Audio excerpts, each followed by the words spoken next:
Hello chartered accountants, कैसे हो आप सभी लोग। मैं बता दूं मैं बहुत अच्छा हूं और आज हम लोग एक बहुत ही इंपॉर्टेंट टॉपिक डिस्कस करने वाले हैं जिसका नाम है एसीसीए फॉर चार्टर्ड अकाउंटेंट्स।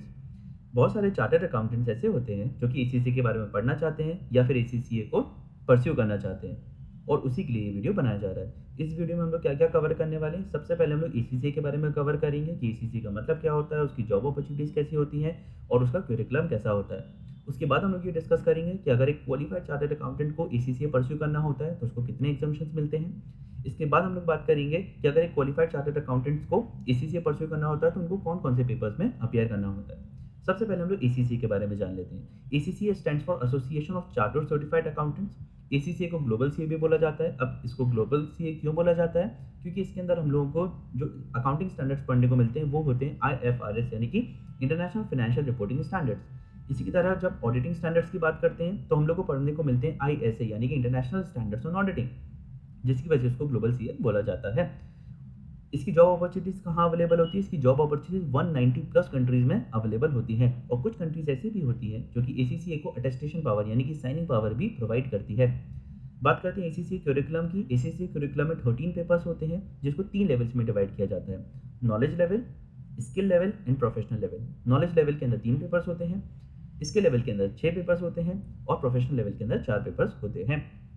बात करते हैं क्वालिफाइड चार्टर्ड अकाउंटेंट को क्या सारे पेपर्स 13 पेपर्स देने होते हैं? नहीं, एक क्वालिफाइड चार्टर्ड अकाउंटेंट को केवल 4 पेपर्स यानी कि प्रोफेशनल लेवल के 4 पेपर्स देने होते हैं। अब ये पेपर्स कौन कौन से होते हैं, इसमें सबसे पहले हम लोग 2 पार्ट्स में डिवाइड कर लेते हैं। कुछ पेपर्स ऐसे होते हैं जो कि मैंडेटरी होते हैं, कोई ऑप्शन नहीं दिया जाता है, और कुछ पेपर्स ऐसे होते हैं जिसमें ऑप्शन दिया जाता है। ठीक है, तो सबसे पहले हम लोग मैंडेटरी पेपर की बात करते हैं। उन 4 पेपर्स में से सबसे पहला पेपर होता है एसबीआर यानी कि स्ट्रैटेजिक बिजनेस रिपोर्टिंग, जिसको हम लोग इक्विवेलेंट टू एफआर मान सकते हैं। इस पेपर को मैंडेटरी देना होता है एक चार्टर्ड अकाउंटेंट को क्वालिफाई करने के लिए। दूसरा पेपर आता है एसबीएल स्ट्रैटेजिक बिजनेस लर्निंग। इसमें हम लोग के बहुत सारे कॉन्सेप्ट्स होते हैं। इसमें कुछ कॉन्सेप्ट ऐसे भी होते हैं जो कि सीए आईपीसीसी स्ट्रैटेजिक मैनेजमेंट से आ रहे होते हैं। कुछ कॉन्सेप्ट ऐसे होते हैं जो कि हमारे सीए फाइनल परफॉर्मेंस मैनेजमेंट के थ्योरेटिकल पार्ट से आ रहे होते हैं। कुछ एडिशनल कॉन्सेप्ट्स भी होते हैं।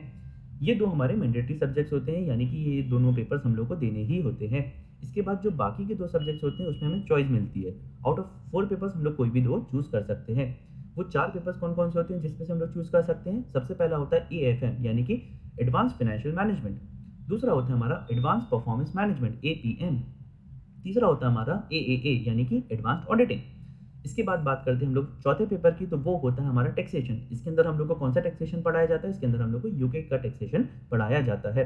इन 4 पेपर्स में से आप कोई भी 2 पेपर सिलेक्ट कर सकते हैं और उस पे अपीयर कर सकते हैं। ऐसे करके आपके 4 पेपर्स बन जाते हैं और एक क्वालिफाइड चार्टर्ड अकाउंटेंट को इन 4 पेपर्स के अलावा एक एथिक्स मॉड्यूल भी क्लियर करना होता है to qualify as a ACCA. Thank you so much.